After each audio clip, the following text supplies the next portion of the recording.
that music. 1973. Well done, that person in the back there. 1973. So, of course, the iconic Pink Floyd, Dark Side of the Moon. Who hasn't seen this T-shirt somewhere before? So, 1973. Where were you in 1973? A rather large number of you weren't anywhere at all, but some of us in the room were. So look, here's a potpourri of what was happening in 1973. This exciting new band were coming out in Sweden. The Godfather was Godfather 1, the best of all, I think, had just come out. Women's rights were beginning to take off. Cars have been mentioned. Oh, great, absolutely fantastic. My car still looks like that. And the great David Bowie was doing his tour. What was I doing in 1973? Now, I didn't bring a photo, but I have made up for it by the embarrassing photo that you'll see here. And this is not quite 1973, a little bit later.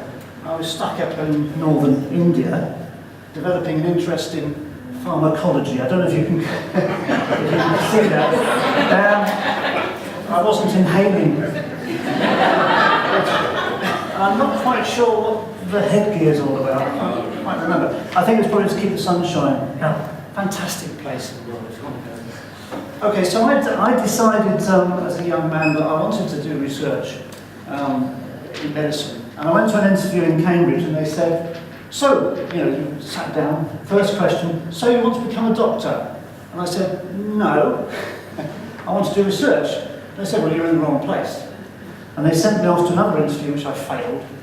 And then I was a nurse for a couple of years, which has always been something I found very valuable. And then I thought, oh, I better do what I thought I was going to do. So I went to Newcastle for an interview. I'm not a very quick learner. I'm not as smart as Craig thinks I am. And for example, when I got The Dark Side of the Moon on a CD, I turned it over because I thought it was on side B. So I went to an interview in Newcastle, and the first question was, so do you want to become a doctor? And I said, no, I want to do research. That's very interesting. And I said, well, Cambridge thought it was rubbish. And they said, well, you can come here then, because we hate Cambridge. So that's how I ended up doing medicine. I trained in medicine, and then I got interested in haematology. And one of the reasons why the charity have been asked me to become involved is I haven't got a huge lot of past research experience in this particular disease, and therefore I can hopefully bring an independent view. It's been fantastic to be involved with the charity so far. I can tell you, it's amazing. A lovely family of people, and so far today I've found it absolutely blown me away with the warmth with which you work with each other and you introduce total strangers like me. And so I appreciate that, and I'm really looking forward to working with you for a year or two to see how we can take the charity forward on a scientific point of view. So as I said, leukemia is my thing. And this is as a young child with acute lymphoblastic leukemia, which is the most common kind of leukemia that you can get as a child. In contrast to the bone cancers, it's, I suppose, a common rare tumour, if that makes sense. So there's about a case a day of childhood leukemia diagnosed in this country at the moment. The peak incidence is between 0 and 16 as a child, the peak is between 3 and 4. And the most common type is acute lymphoblastic leukemia. Now, as you probably know, acute lymphoblastic leukemia is a great success story. And I think the contrast, I'm interested that Craig showed his diagram, it contrasts with this one very nicely. We don't actually confer beforehand, but we should pretend we did. So this is a very similar curve to the one he showed you, but very different in the message that it says. The message that he had was that survival curves were absolutely flat with regards to bone tumours, I'm afraid. This is what's happened in childhood leukemia. So this is 1973, this is Dark Side of the Moon, right? And 1973 was the middle of a complete revolution in the treatment of childhood leukemia.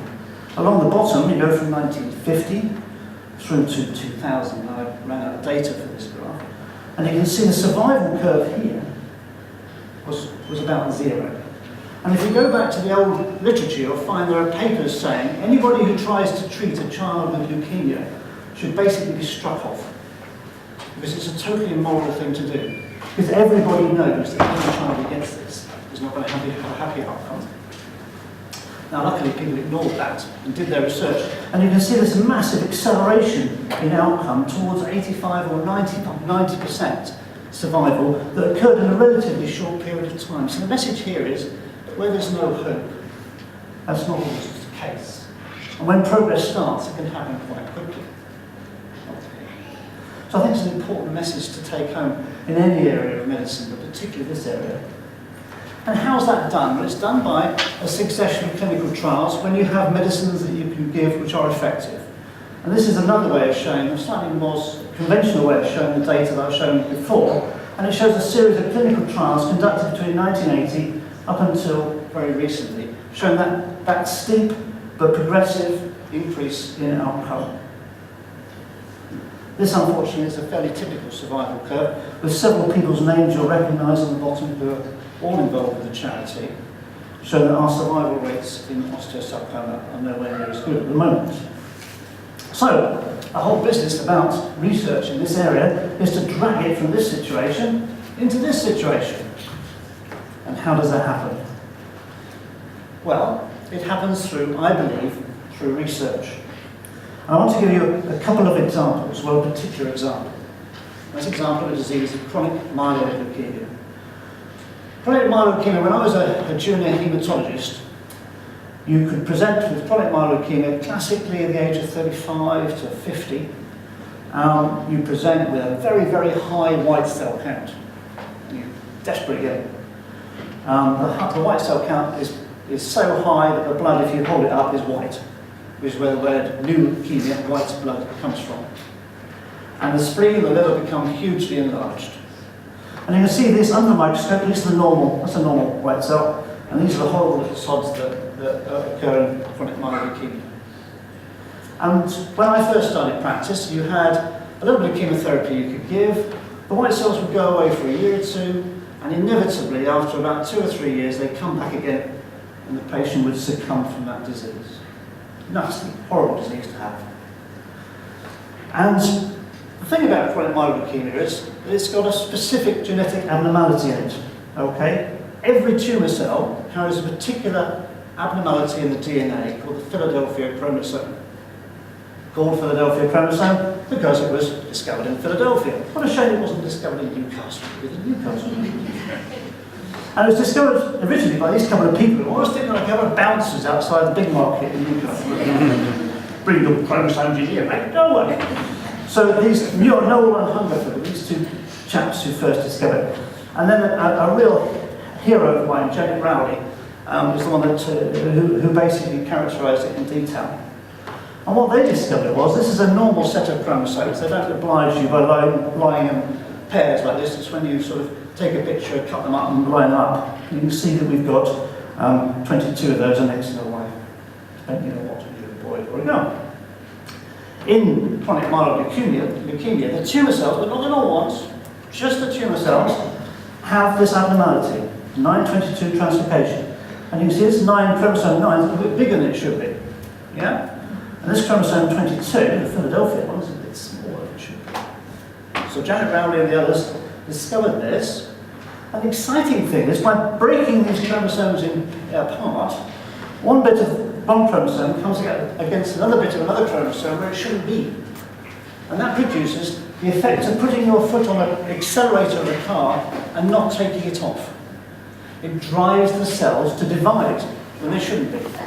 And so you get masses and masses and masses of cells which don't know when to die and continue proliferating. And that's what gives you the disease. This is a cartoon showing what happens. When you get that breakage, you generate a particular molecule that's called BCR-ABL.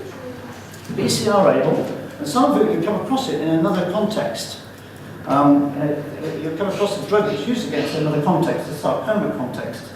The BCR-ABL protein drives the process, okay? And some very clever scientists in America have developed a drug which specifically stops that protein. Only happens in the tumour, doesn't happen in any other cell. And the drug in question targets the energy part of the molecule, the ATP binding site, and the drug in question is imatinib. And imatinib is amazing. And it's a very interesting drug. The whole The whole business about imatinib, I'll say it in a minute, imatinib, and how that was produced is fascinating. So a disease which killed you within 2 or 3 years made you very sick. Almost instantly, when this drug came in, you gave it to patients, the leukemia went away, and by and large it stayed away in those patients. And it was transformed in a relatively short period of time. So one of the things, the priorities for the charity and for other charities looking at these tumours, are there other similar targets where you could turn off the main driver of the cancer. I don't want you to go away thinking it's as simple as it is in chronic myeloid leukemia. It isn't as simple as that in osteosarcoma and other bone tumours, but there are potential targets. And those are one of the things that we want to begin to try and look at. Okay, boils down to money. It's a very good idea having this song thing, like I build my talk. Okay, so the whole thing is to do with investment. And so one of the things you wanted me to look at when you asked me to be involved with the charity is how should we protect the money that you raise? So raising money involves lots of, can I have some of your money, please? Okay. And the question is, how do you spend it? Now you can spend it on premises. Well, I don't think new premises would be a particularly good idea. You can spend it on discovery. And I think we should be doing plenty of this. Right? Burrowing around, trying to find new targets and new ways of tackling these tumours. But probably one of the things that I think we ought to really think about is this. Okay? We need to buy ourselves a generation of puppies, a generation of people who are interested in these tumours. If you can get somebody at this age interested in your subject, you will keep them there forever. My first area of interest was leukemia. I've done it for the rest of my life. And that's true for most of the people I know in research. Once they're hooked on a particular area, they'll stay there. So if we can get those people, clinical and non-clinical, on board, I think your investment will be very well rewarded. To help me look at this, we've assembled a group of very distinguished people. One of the things the charity wants to do, you have to be independent of the trustees. You've got excellent people, you've got Ian, Craig and others who are experts in their field, but they can't be on the scientific panel because of the setup of the AMRC. So these are a group of people that most of them I know from former drinking experiences or other, but they're experts in their area.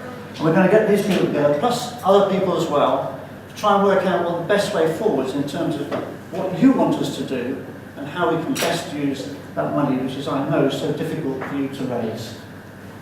And the whole thing for me is to get a block and tackle and lift that survival curve up towards 100%. And to wrap it up, we need to blast a hole in the wall and see the sun that's shining on the other side. Thanks very much.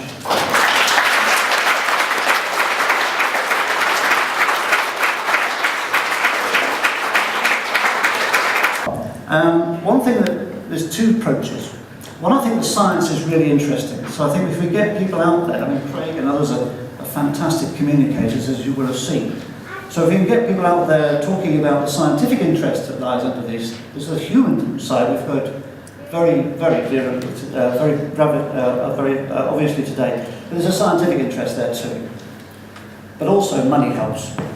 Researchers will follow money, like, dogs to the bone. So if you can say that there's a way forward for them to get money to begin to start their careers, then that's a cycle you can use to try and get them involved. How can ordinary people like myself do that? Not medical. I see what you mean. Obviously, I think most people are in touch with younger generation when they want to decide what they want to do at university or school, for example. So getting involved in science, getting involved in medical science, getting involved in understanding all the exciting things that are happening. It's education. Yes, it's all to do with education. Is that the right answer? Did I get there eventually? Okay. Question for medics here. For unique sarcoma, which is the chromosome that's affected, EWS. it's different for different types of It is different. Ewing's is. Yes, Sue, do you want to answer the question? The BCRT from Silver 22 from 12 rearranges the next gene family. You have to write that down. Yeah. Proteins like two big sliding plates across each other. Finding a drug to do it is not as straightforward as that, so that's why I was trying to be a bit careful in what I was saying. There are people working. So people are working on trying to drug the Ewing sarcoma fusion gene, and there are some interesting results came out just a few weeks ago from a lab in America. And I've put a little bit about it on the boards out there, so you can. But it is much more difficult, isn't it? Yeah, it's much more difficult, and it's very early stages, but it's promising results coming through. Does it matter where the actual primary is, or is Ewing's as itself? Is that the only chromosome, what you just mentioned? Sorry. So Ewing's is Ewing's, where Ewing's is Ewing's. They don't all look the same. No, Right.